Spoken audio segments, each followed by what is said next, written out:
I mean, you have to pay 14% of your salary for gesetzliche Krankenkasse, but you're not allowed to go to the dentist twice a year to have your teeth cleaned. I'm sorry, that's not a luxury. Hallo und herzlich willkommen zurück, dieses ULMX, Universal Language Media Exchange. Oh yeah, this is an English video. Hi and welcome back to ULMX, Universal Language Media Exchange. Today is our 5th episode of Life in Germany. It's another rainy Tuesday. You might be able to hear the rain hitting the window pane outside. It's actually not really such a vacation day, but I'm not going to work. I plan to take this day off because I have a dentist appointment and I'm going to use it to get some other stuff done. Not really such a vacation. Sort of a day off, more like getting work done for our own household, like minding our own business. I have to go to the post office. There are a couple of things like to do with ULMX that I have to do. For example, I incorporated it, and one of the things I have to make sure is that ULMX is on the post box. Actually, I have this power meter. If you know anything about cycling, power is everything, and what you're trying to do is just increase your wattage over time. And the only way to really know that you're getting fitter is checking your power, and this baby is not functioning right now. It's called the power meter. It's by Stages Power, and I have to send it back. But I haven't gotten around to it, but today I will find time. I have an appointment to go to the dentist, but then after that, I'm gonna go to the post office. Also wanted to cash in some change here, which you can't do on the weekend. I don't know why. I'm not a big fan of cash, as many of you may have already known. Everything is paid for with a card, as long as possible, in my life. But in Germany, it's very common to pay with cash, especially at like the bakery and things like that. And so when I do have cash, as soon as I get any coins, I just throw them in this bucket because I just can't stand having them in my pockets. Yeah, so I think that's pretty much it. Obviously, I have to edit some videos for ULMX, like, might as well do that on my day off. That makes things easier. And, oh yeah, we got approved for an apartment that we really like, and they sent us the floor plan, and now we're trying to plan out how we're going to put our furniture in there. So I'm drawing that in CAD, kind of do the math, like, replicate our closet. We have some closet space here, and we want to do that again in the new apartment, but kind of more efficiently and more elegantly if possible. But it's not always so easy. I think the architect had a really specific idea in mind when they made this layout, and we're kind of trying to figure out how we can make that work for us as best as possible. So, should be a fun-filled day. The dentist, oh God. You know, when you go to the dentist, you always have to, clean your teeth really, really well. So I always get an appointment pretty early in the morning, so that I can not eat anything at all before I go to the dentist, because I do not want them to have any extra complaints. It's like when you go to the mechanic. You don't go in with a dirty car on the inside or on the outside. No messy crap, no stuff laying around in the back seat, no dirt, no mud on the mud mats. And definitely go to the car wash before you go to the mechanic. Otherwise, they're just going to be finding little things that really aren't that much of an issue, and they're going to be pointing them out, and in their mind, it's going to be a bigger thing because it's surrounded by all this junk. It's the same thing, actually, with this apartment. We're trying to sell it, so we clean it up really, really well, so that when people come in, they can imagine themselves living here. A couple of the apartments we went into, it was just like, you guys were not ready for showing yet, were you? I mean, it's like kind of messy, or not really finished the renovations or whatever they're doing. And so it's like, that's going to get you in trouble at the dentist.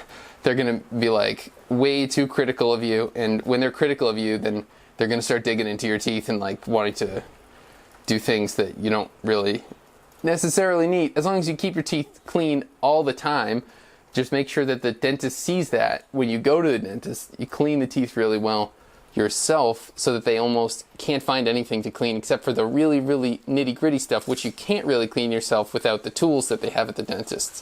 That's the main benefit of it. A funny thing about this, by the way, is in Germany, the insurance doesn't cover your cleanings. And like, once a year cleaning is like pretty good in Germany. You're considered like pretty, what is it called? Not studious, diligent about it. But In the United States, it's every 6 months. And I go every 6 months here in Germany, but I have to pay for it myself practically. My insurance basically says, nah, that's like too luxury. Luxury? Tell that to my mom. So I've brushed my teeth. I put the laundry in. We're doing the lights. That's the 9 o'clock bell. I'm actually kind of late, but I think it'll be fine because usually you have to wait like 15 minutes in the waiting room anyway. That's no different in the United States.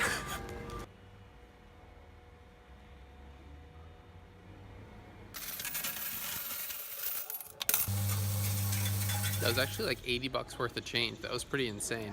But not all of it went in, so I'm gonna have to use some of the bakery. Yeah, so it's quite the rainy day in Ulm today. See, the ground's all wet, but it's not raining that hard. It's actually barely drizzling. I'm on my way to the post office. I'm gonna send this power meter back. Finally, I've been meaning to do it for like a month. And I'm gonna send this card to my sister in the USA. It's a great area right here. It's like the most beloved space in all of Ulm, probably. Rebengasse and Kohlgasse. These like cafes have this festival at the end of the summer. Rabengasse or Rebengasse? Rabengasse and Kohlgasse Fest. Yeah, Rebengasse, it's in the area, but this is Rabengasse. Actually, I think this is Kohlgasse. The one I was just on was Rabengasse. That's where I got my haircut. Angelo something. Shout out.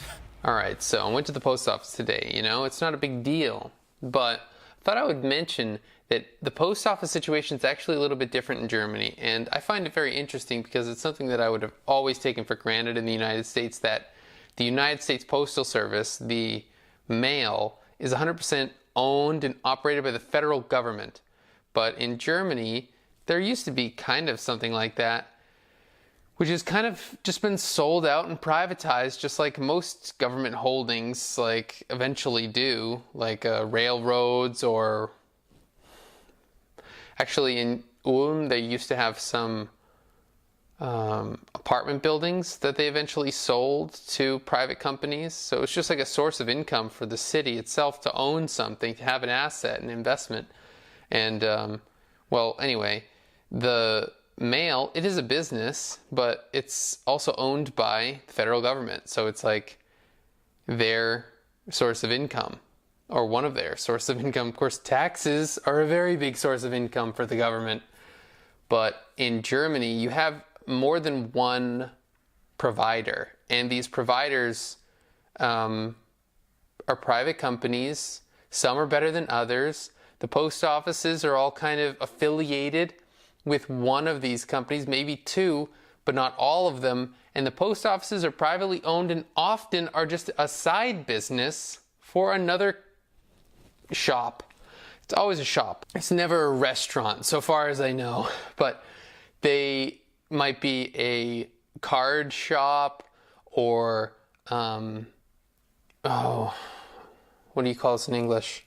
Schreibwaren. It took me like 20 seconds, but I just cut it. Stationery. So if you sell like paper, pens, and stuff like that, it's like perfect for you to also sell envelopes, boxes, labels, and the service to send stuff through. Maybe GLS, maybe Hermes. GLS is a Dutch company. I have no idea where Hermes is from. The German one that used to be official is Deutsche Post. Deutsche Post, also known in the United States as DHL. Yes, indeed, DHL is, or formerly was, the German Federal Post Service. But although it's not really that good, it does have an international reputation. The United States isn't here. There are no United States Postal Service USPS locations in Ulm. I can't say for sure that there aren't any in Germany because, hey, I mean, I don't know everything. There could be, I guess, maybe like if there were, military reason for it, I have no idea. But nope, you don't see trucks driving around with that eagle, the red, white, and blue. Although you do see the occasional DHL truck in the United States. So the story of today is I cashed in all that change, and then as soon as I went to the post office, I sent this power meter back, and I sent a thing to my sister, and went to pay with card, wasn't accepted. So I had to use my only cash. I have like the emergency cash in there just in case. Couldn't believe it though. These two items, one thing, the pretty big box, went to somewhere in Germany, the power meter, and then this thing went to the United States. It's just like an envelope, but a puffy envelope, you know, and the total was like 11 euros or 10.40 or something, 10 euros 40 cents for both of them, plus I had to buy the box there. So yeah, they got something going on with this privatized mail service, because I think that would be very expensive from the United States to say like I'm in New Hampshire, I send something to Colorado and I send something to Germany. I'm not walking out of there paying less than 20. I mean, yeah, right. Yeah, so got rid of my change, then I had to spend my cash, got some change again. But then I went to the store where they have like hardware and stuff and like just useful stuff generally. And I got that label printed for ULMX, which is good because now I don't have to worry about if any mail comes, is it actually going to be delivered, because it might not say my name on it, it might only say the business name on it. So now I have the label. All it was a label maker. Printed it out, it was €1, and I had a coin. Thank goodness. And the coin collection starts again because there are still some extras. So that goes right back in the jar. Don't try and rob my house though, because it's a locked jar. Right back in the jar. A couple of things that were a little bit different at the dentist today. I got a cleaning, and as I said, the cleaning is like not covered under insurance. So at the very beginning, they had me sign this paper where it's like, this is not covered under insurance, just so you know, and we know you know, sign this. And it's like, wow. How do you keep your teeth clean? My teeth feel so clean now. I feel like nothing will stick to them after this fluoride treatment. And I'm not a fan of fluoride, but I can tell you, my teeth are much more impervious right after the fluoride treatment.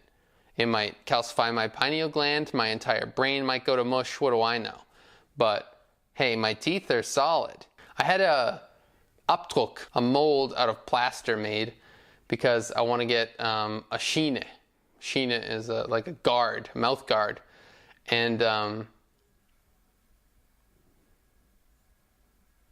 now, this might be really, really meaningless, but it wasn't flavored. In the United States, I would always expect it to be flavored. Is that stupid? I mean, it is. It totally is. George Carlin has a joke where he's like, the United States is basically a country where you just have thousands of meaningless choices you can make. What kind of muffins do you want? Blueberry, chocolate chip, almond, raspberry. Who cares? Cinnamon muffin? Blueberry muffin. They're both good. Why do I even need all these other thousands of muffins? Please choose between 12 flavors of the mold. Grape, watermelon, here's the list, here's the menu. But I could at least use one flavor, like just grape. Just give me anything. This is disgusting. I have plaster in my mouth. It actually does make a little bit of a difference, even if it is meaningless. It's a meaningless difference that it does make.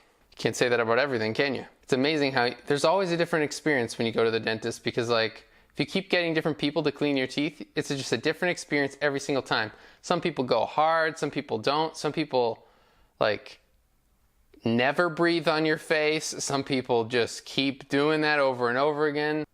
Like I said, I cleaned my teeth before I went, and she was kind of just like, what am I supposed to do?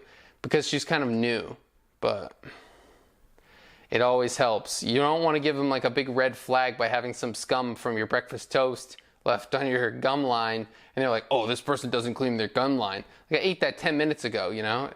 But better not to risk it. I mean, I didn't scrape my tongue before I went to the last one, previous to this one, and the one was trying to explain to me what a tongue cleaner was. Of course I know what a tongue cleaner is, man. Like, come on. I mean, yeah, you're right, I should have scraped it. It's not that bad. I don't eat garlic. Yeah, I didn't have a bad experience. Haven't had too bad of an experience yet. Although they're trying to sell me on this cavity I supposedly have, but they actually have to do an x-ray to make sure it's really there before they drill. It's like, yeah, honestly, if you can't see it, I'm not too worried about it. And you might say, oh, well, it's going to eat away at blah, blah. I don't care if you think it's going to do that if you can't really get a good picture of the thing. But they try and sell you all that kind of stuff in the United States too. That's got nothing to do with Germany. That's just my own personal stuff. I really don't like that, how they try and sell you on something. You have no pain. They have absolutely no evidence except for a fleck on the x-ray, which they say is something, but they can't really get the right angle on the picture to really show you it. I don't know. I think if the teeth are so tight together that you can't clean in there, then it can't be that dirty. How's the dirt gonna get in there? No, maybe I'm wrong. I don't know. I really never wanted to get my wisdom teeth out either, but eventually I had to cave and just let them do it. But what was the reason for that? Oh yeah, I moved to Germany, and I was like, yeah, I don't want to do that when I get there. But they still weren't really bothering me even then. So life in Germany and the dentist, you still have to wait in the waiting room. You still have to basically get a good person to clean your teeth, otherwise it might not be the best experience. And you still have to brush your own teeth, otherwise, but you don't get to pay for your cleanings with your gesetzliche Krankenversicherung, which is a shame, and I don't think that's good at all. I mean, you have to pay 14% of your salary for gesetzliche Krankenkasse, but you're not allowed to go to the dentist twice a year to have your teeth cleaned. I'm sorry, that's not a luxury. Anyway, post office is a bit different because it's not actually owned by the federal government, but the only real noticeable difference is in the fact that you're not in a post office, you're in a shop which is an affiliate of that post provider, which is different model, but not too crazy, nothing that's too hard to imagine. Do have some cash with you because these small providers and affiliates might not accept cards, which I just learned today, even though I can barely believe that's even possible in 2019. ULMX, Life in Germany, Episode 5. Today we visited the post office and the dentist. It's a good life we're living here in Germany, and we're happy that you're on board with this journey, this channel. If you liked it, hit like. If you haven't already, subscribe. And if you haven't already checked out the ULMX app, that's on the App Store. Really improving your speech ability, not so much learning new content, but drilling, exercising, practicing, üben, and speaking, really feeling it in your mouth, in your throat, in your muscles, in your body, really using it, not just in your mind, in your brain, not just writing and reading, but really being active in the language. If you don't have an iOS device, check out the podcast, which you can get on either Spotify or Apple Podcasts. Until next time, this is ULMX, Universal Language Media Exchange. I'm Matthew Blunt. This is ULM, and I'm out. Peace.